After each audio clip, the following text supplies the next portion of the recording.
Welcome back to the workshop. So those of you who've been following along the build upgrade of this drill press will know we've now got to the point where we've got this knee that goes up and down when you turn the handle, and because we've got a DRO readout on the back of the knee, we get a readout on the Z-axis on there. You'll also know we've got a custom control box which has the on-off, the speed control, forward reverse and the 2 jog functions for tapping holes really slowly, and then of course the emergency stop. And then we did have a single phase motor hanging off the back of this unit, making it quite long, so I chopped that off and I was able to move the whole unit much closer to the wall. And then we've added the 3-phase motor on the top, a much more powerful 3-phase motor. Inside there you can see the inverter that runs the 3-phase motor, and then a series of control and safety features in there that runs the whole system. Now you'll probably also know that the plan here is to put an XY table, again with the digital readouts for X and Y onto this, and I was in the process of modifying that to have ball screws and basically just give it an overall upgrade. However, we ran into some problems on the CNC machine that's over there. Although not the CNC machine itself, I've been running it for quite a few years now. I've made lots of parts. You might have seen the electric go-kart build series. There's all the parts it's made for this drill press series and lots of other things in between, things for the house and so on. And it's been absolutely fantastic, it hasn't missed a beat. And the controller that runs the CNC machine's also been great as well. I had some issues right at the beginning just with the electronics, which I'll talk about those a little bit later on. But otherwise, yeah, it's been fantastic, a nice robust panel, and that has also been great. Now the issue's really been with the PC. It started playing up a couple of weeks ago and it wouldn't boot up properly, and then it would just about make it into Windows, and it kept coming up with the N4_disp.dll error, which is often associated with the graphics card, although with the age of the machine it could be anything really. As you can see, I've been swapping RAM in and out, trying different sticks in different banks, had a look at the power, and then the last thing I did was it wouldn't boot up, it wouldn't even then see the keyboard, it was losing all sorts of stuff. The motherboard battery's long since stopped working. I've changed that, but it still doesn't remember any of the settings. And then last thing I did, I was just pushing some of the cables in firmly, and it must have just kind of bent the motherboard, and it just switched itself off and rebooted. So basically the PC's had it, so it's time for a rethink. While we're looking at that, we'll also have a look at the control cabinet. It's time for an upgrade.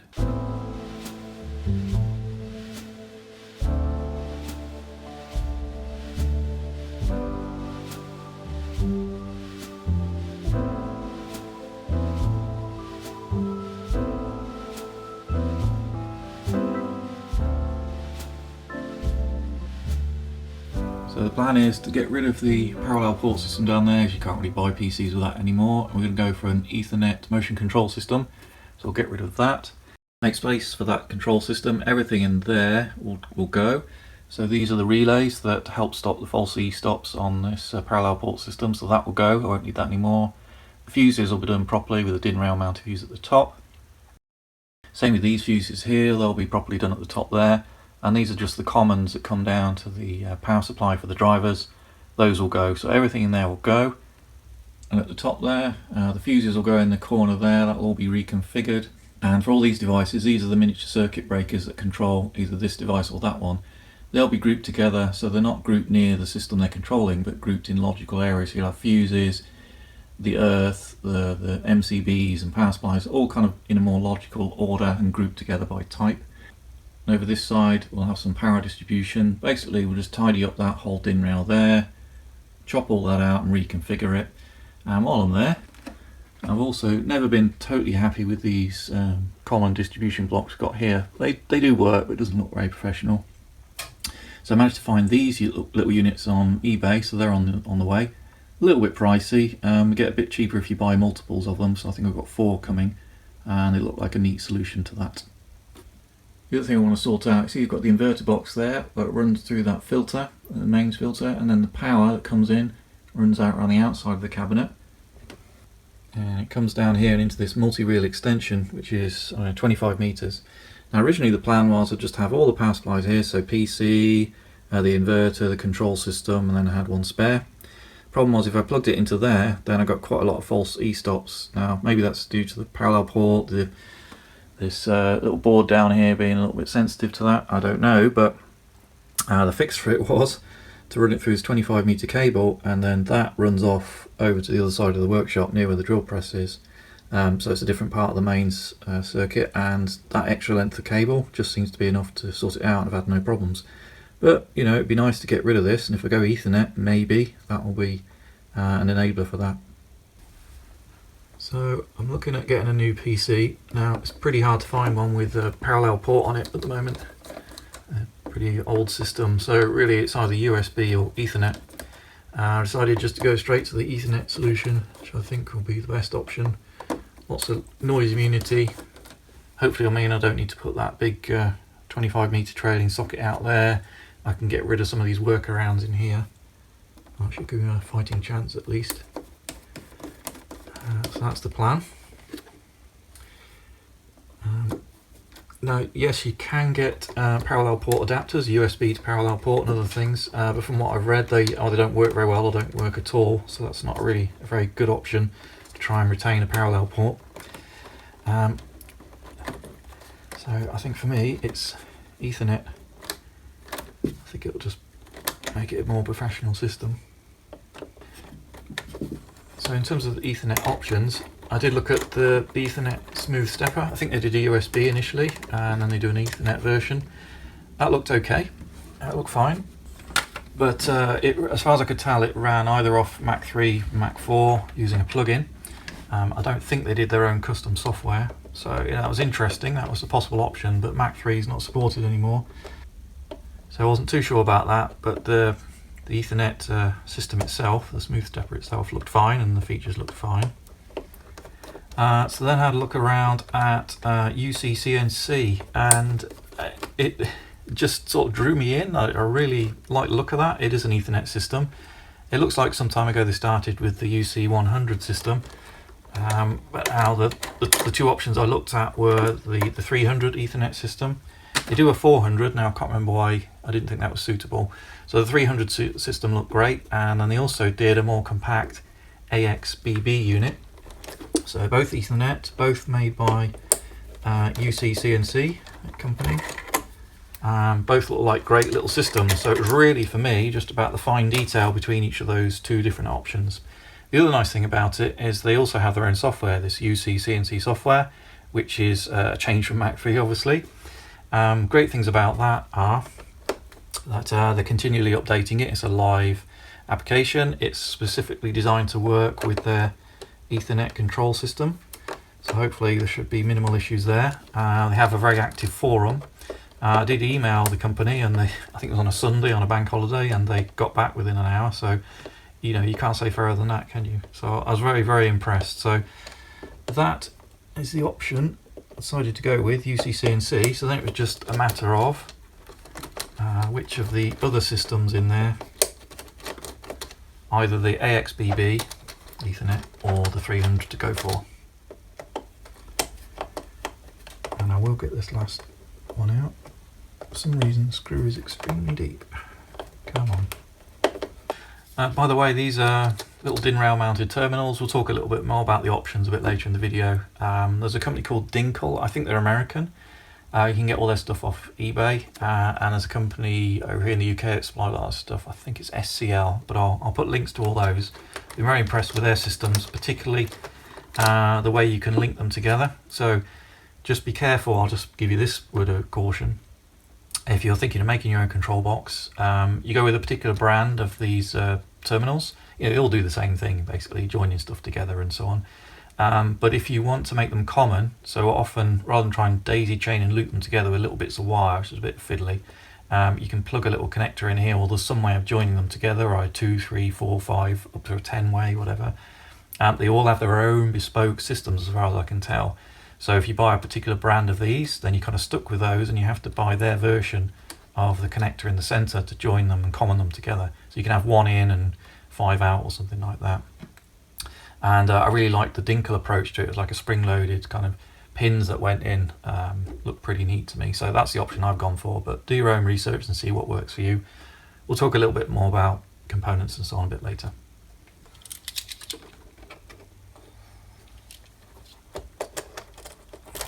I really like these systems here. Make it quite modular and quite neat.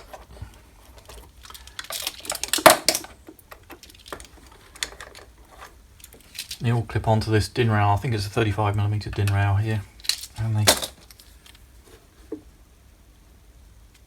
just clip on using that little system there, and you can see what they look like inside. This is just a straight through terminal, but there's a whole range of options.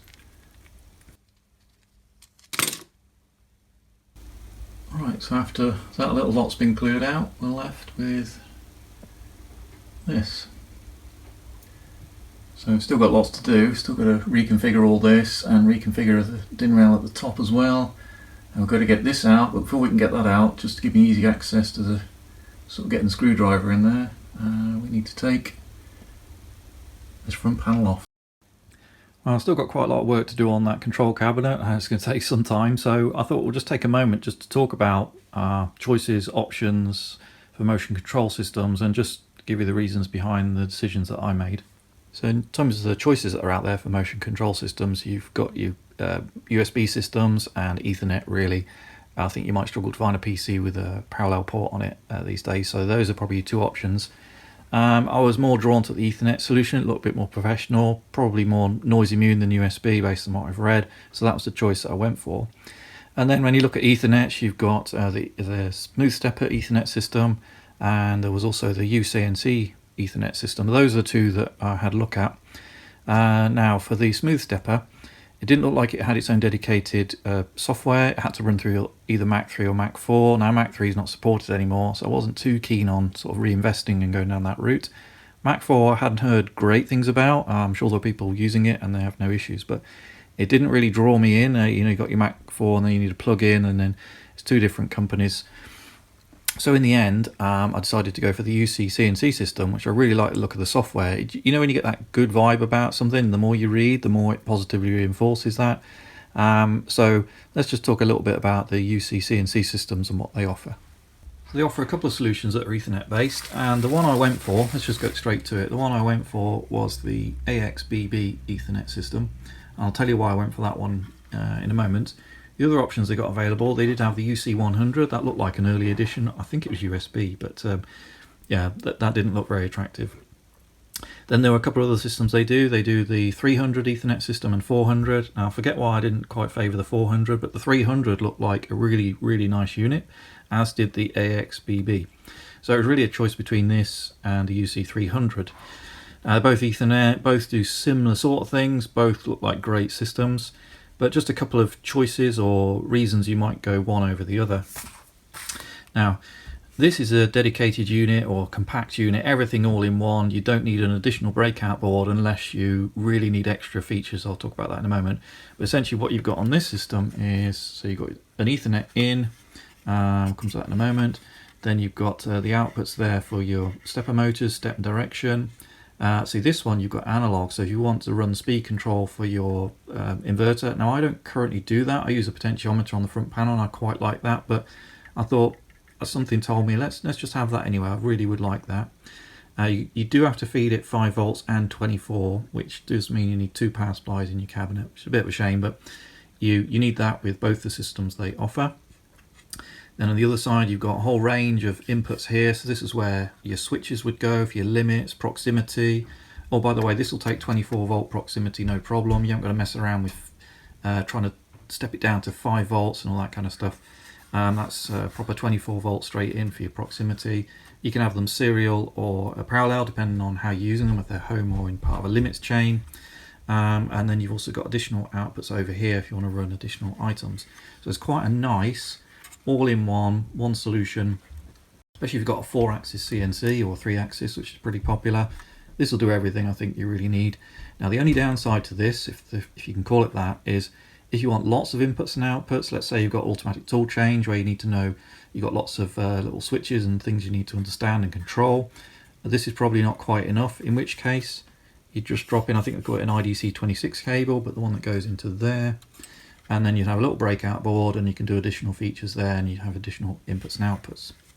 The other thing to say is that as standard, this will drive up to 4 stepper motors. Now in the instructions, as I read it, I found it a little bit hard to interpret, or you could interpret it 2 different ways. It kind of made it sound like you could use these isolated outputs over here as 5th and 6th stepper motor outputs, and I couldn't quite see how you make that work, and had a little read around, and sure enough, other people don't make that to work either. So if you look at this port 3 non-isolated inputs outputs, which is again your non-isolated input outputs, if you want 5 and 6 stepper motors and you want independent control of them, and I'll tell you what I mean by that in a moment, you do need to use this breakout board here, and then you can have your 5 and 6, and then you just configure those in software. So I think as standard you can run 4 steppers off this. If you want more, you've got to go through this port here. I don't believe you can run steppers off these. These are isolated for a start, so I'm not quite sure how that would work. So for a 3 or 4 axis system on a reasonable input output system, a number of channel counts, this is a really nice unit, and I was really attracted to that. So that is ultimately why I went for that. But there are the other options, of course. So the other option I studied for quite some time was the UC300 Ethernet. That's a little Ethernet system it's kind of a daughter board that goes onto a little mini breakout board that gives you those breakout ports. If you want to make use of that, you've then got to plug that into something else. So you need another breakout board. They do a small breakout board and a larger one. There's not much price difference, so if you've got the space, you probably go for the larger one that gives you all the inputs and outputs you'd ever want. So that solution looks like that little tiny Ethernet board that goes onto, it's kind of a daughter board that goes onto the main breakout board, and then you buy this additional breakout board, and that's your package. So once you've got that, you can control 5, 6 stepper motors, no problem. You got all the inputs and outputs you'd ever want. Now I think I'm right in saying that if you want analog out from that, you've still got to break out some of the pins, and you've got to do a little bit of connecting onto some of the headers there to make that work. But so it's not built into that board, but it is doable, so you still got your analog. So you've got lots of feature there, and that is a really popular option, and I can kind of see why. It gives you lots of flexibility. So the other thing you can do is, rather than take the little Ethernet board, plug it into its little host board, and then have cables out to the breakout boards, you can take that little Ethernet board, don't plug it into the board that it comes with, but plug it directly into a UB1 breakout board. Now it's made by a third party, but from what I've read, the UCCNC people endorse it and are happy for people to use it. So you plug that Ethernet board into this UB1, and you've got all the inputs you'd ever want, all the outputs, host of features. Other nice thing is, if you notice on here, you need to supply this with the 24 volts and the 5 volts, so you need 2 power supplies in your control cabinet. Yeah, it's just one extra than I think really you'd want to have, but that's what you need to do. If you go the UB1 breakout board option, you just give it the 24 volts. It generates the 5 volts internally. You don't need to provide the 5 volts, so it's a little bit neater from that point of view. The other thing to say about the UB1 is it is neat, and it was an attractive solution, but it is a bit pricey. You are paying about another £100 for that option, so you're going to end up essentially with the same system. It's just whether you think it's worth paying for that neatness, all-in-one kind of device. Right, so those of you who know my CNC machine will know it's a 5-axis machine. So I've got 2 on my X, one's my X, one's my slave. I've got 1 on the Y, and I've got 2 on the Z, either side of the main spindle block. So that's 5 steppers, and this actually only controls 4, and clearly I've bought it. So the reason for that is I did a little bit of research into what you could actually do with this. Now it has been talked about as perhaps not being a recommended option to join 2 step and direction pins and have one pin going out to 2 drivers, so control 2 drivers with 1 step and direction output. It's been mentioned in forums that perhaps that's not a great idea. So I had a little look into it, and there are some drawbacks, but I think there's a reason that it can be done on my particular application. So if you have step and direction from 1 pin out to 2 drivers, then there's a couple of issues that you need to be aware of. One is you can't independently home those, so if you did those on the X and the A axis, so either side of your wide gantry, let's say, you wouldn't be able to square that up because they just basically do exactly the same thing, so you have to bear that in mind. And the other thing is, if your motors ran backwards, you wouldn't be able to change it in software. You'd have to go in hardware and swap any pair of wires around in your motor, so that's kind of overcomeable.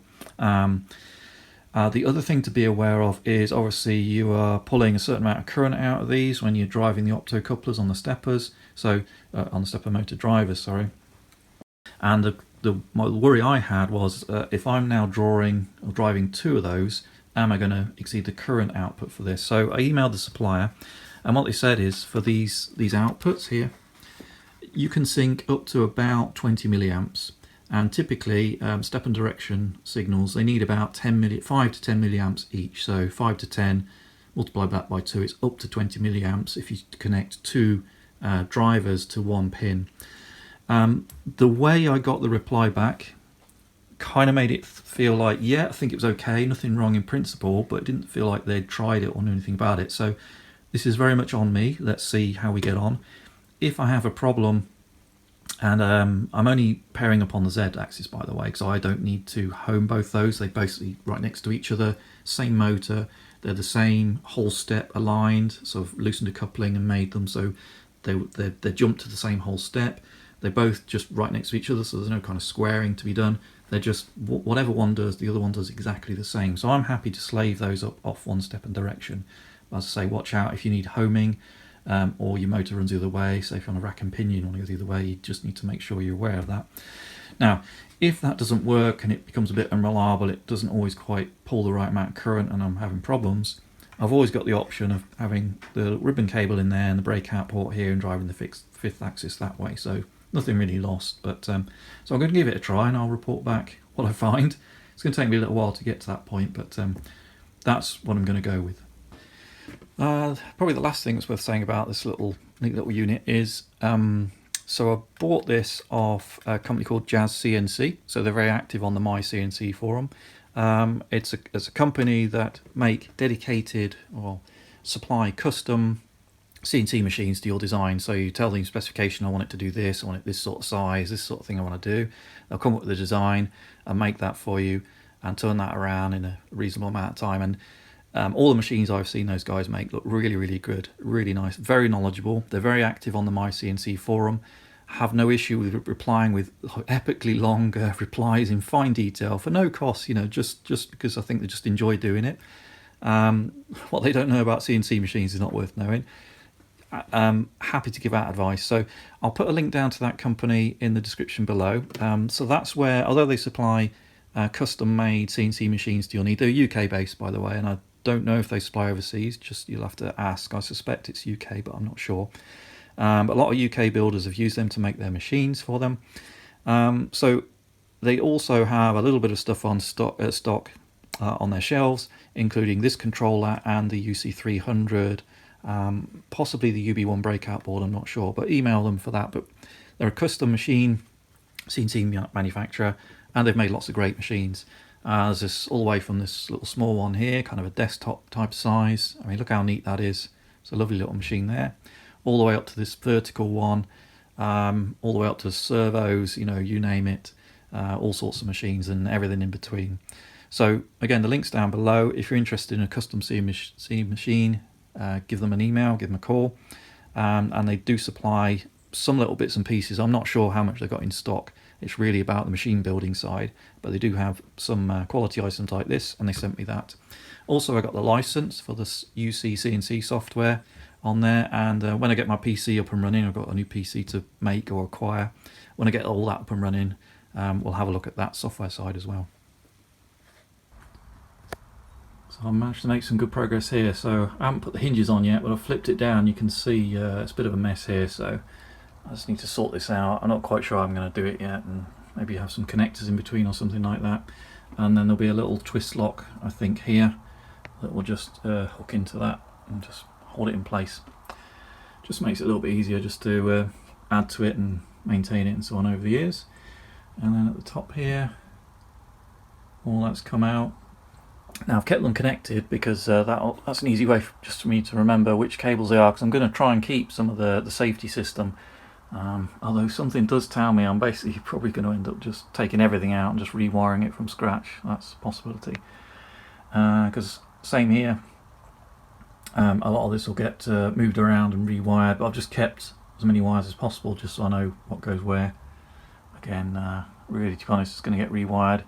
Now I've just taken that DIN rail out and cut it because the little AXBB unit's going to go in there like that, and then I can pick up feeds from the top and bottom, so that's good. And then this piece of conduit here, I've taken that out and I've moved it lower. It's about as low as I can go really, because I need the space for the unit to go in there, and then that will give me access to both sides. and then this is going to get redone, so we'll have our spindle and master, and then we'll have those new distribution blocks. Here's some more of the stuff that's come out, all this wiring, this box I don't need anymore. That was a breakout board, little fuses, relays. The 5V get reused, but I'm just going to move it. I think that's all that. And then, it's taken me a little while to put this video together, and in the time I've been making this, these distribution blocks have come in. So I'm actually pretty pleased with them. So they're all joined together there, and they're like tiered. So the idea is you have your main cable comes in here, like 5V. I think I'm going to do something like 24V. The 5V, because that will be the distribution for all the stepper motors, because you always need loads of those. A 0, and then a switched 24. So if you've got 24 always in the cabinet, and then when you power it on, you've got 24 switched out of the other ones. So I've got 4 of those in total. And yeah, the idea is the cables come in from this side, and for that bottom row they go all the way to the back. You can see there like that. So it's a nice way to get 1 in and 12 out. And yeah, they're DIN rail mounted at the back there. So yeah, it looks pretty good. I guess that means 100 amps and 250 volts, which for what I'm doing will be fine. Right, it's a bit of a talking video this, but it's kind of the nature of where we've got to with the project, just planning it out, getting everything we need. So I've already showed you the distribution blocks and that. I did say I'd talk a little bit about the terminal blocks. So these are made by Dinkle. I'll put a link to these in the description below, and the place where I got these from. I think these are 2.5mm. They also do a 4, and basically I've got my browns is my lives, and then blues is my neutrals, and you can join them together with these little clip-in things here. So these push into the top there, and you can join them and gang them together. You got the earths as well, the green and yellow. Obviously they're all obviously joined to the DIN rail already, so you don't need to twin those up. We got those, and then we also got these DIN rail mounted fuse holders. I think they take the little 5x20, they're like the instrumentation style, not the UK plug style, I mean. So I think I've got 5 of those, so that's how I'm going to fuse the feed to the drivers. And then over here we've got some of the cabling. So that's going to be my 5 volts, that will be my high voltage, I think 68 volts to the drivers, black and red, nice heavy gauge. Any kind of logic signal will be white, and then step and direction, that kind of stuff will be the blue. So that's what I decided to go for in the colour scheme. I've got a bit of this kind of wrap sheathing as well, so I can make up nice harnesses. So you feed all the wires through, and then put a bit of heat shrink over the end, and then just terminate it with the ferrules as required. And I think, oh yeah, there was one more thing. Yeah, the network cable. Now you've got to be very careful if you are plugging the computer directly into this and not through a router. If you're going direct, then you need what's called a crossover cable. Oh, there we are, crossover. So look for that name, either that or the name crossover. And I think at least 2 of the wires are swapped over. Otherwise it won't work. If you're going through a router, then go direct. If you're going straight from the PC to this, then use your crossover one. So that's arrived as well. So yeah, good progress. So if you enjoyed, give me a thumbs up, leave me a comment. If you've built a cabinet recently, or you got good experiences with these, or you found some nice distribution blocks or some other feature that helped you out, let me know. Otherwise, thanks for watching, and see you next time.